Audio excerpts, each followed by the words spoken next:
Hello, I'm Gordon Pearson, and I'm here to give you a flavour of the intensity of events in the last few weeks of World War II in Europe, leading up to Germany's surrender and VE Day. Following D-Day on the 6th of June 1944, Allied forces continued to liberate German-occupied areas. In February 1945, General Eisenhower set up the Supreme Headquarters of Allied Expeditionary Force, otherwise known as SHAEF, in the Technical College in Reims, northeastern France. On the 7th of March, Western forces crossed the Rhine, and by the 27th of March 1945, the entire left bank of the Rhine was under Allied control. Allied forces began to discover the scale of the Holocaust.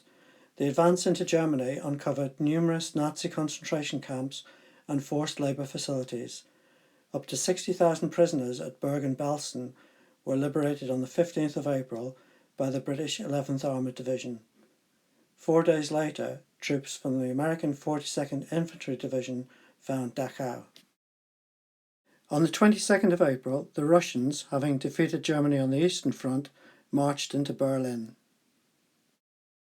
On the 25th of April, a fleet of 359 Lancaster bombers, accompanied by around 270 light bombers and fighter aircraft, bombed the Obersalzberg in southern Bavaria, Hitler's second seat of power, his home and the homes of several leading Nazis. Also on the 25th of April, Italian partisans liberated Milan and Turin in northern Italy, where US forces had arrived on the 21st of April, and by the 27th of April they captured the Italian dictator Mussolini and executed him the following day.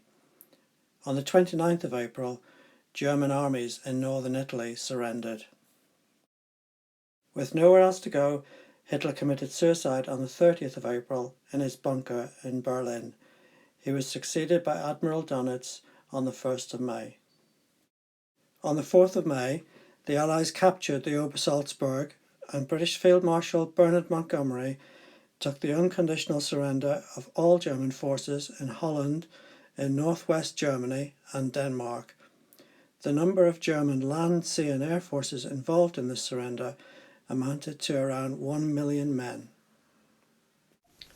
The next day, Admiral Dönitz sent a delegation led by General Jodl to SHAEF in Reims to negotiate a surrender. They arrived around 5 p.m. on the 6th of May. At first, General Jodl hoped to limit the terms of the German surrender to only those forces still fighting the Western Allies, but General Eisenhower demanded complete surrender of all German forces, those fighting in the east as well as in the west.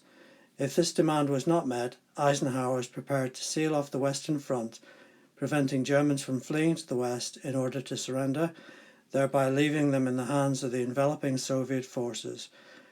Jodl radioed Dönitz, Hitler's successor, with the terms. Dönitz ordered him to sign. So on Monday the 7th of May 1945 at 2:41 a.m.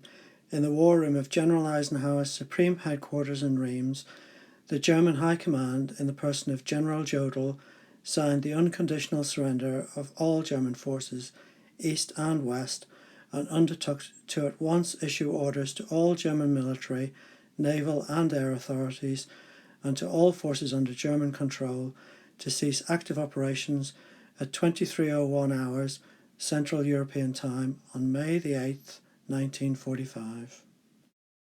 This momentous news was broadcast simultaneously at 3 p.m. on the 7th of May in the capital cities of the Allied nations, and spontaneous celebrations erupted all over the world. As the end of operations was officially set for 23:01 hours Central European Time on the 8th of May, this day is celebrated across Europe as VE Day. The site of the Technical College in Reims later became a school, and parts of the SHAEF headquarters, including the war room, was left sealed off and undisturbed for many years. In 2005, it was turned into a museum.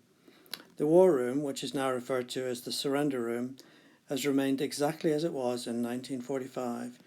You can still visit it today and find it by searching for Museum of the Surrender in Reims.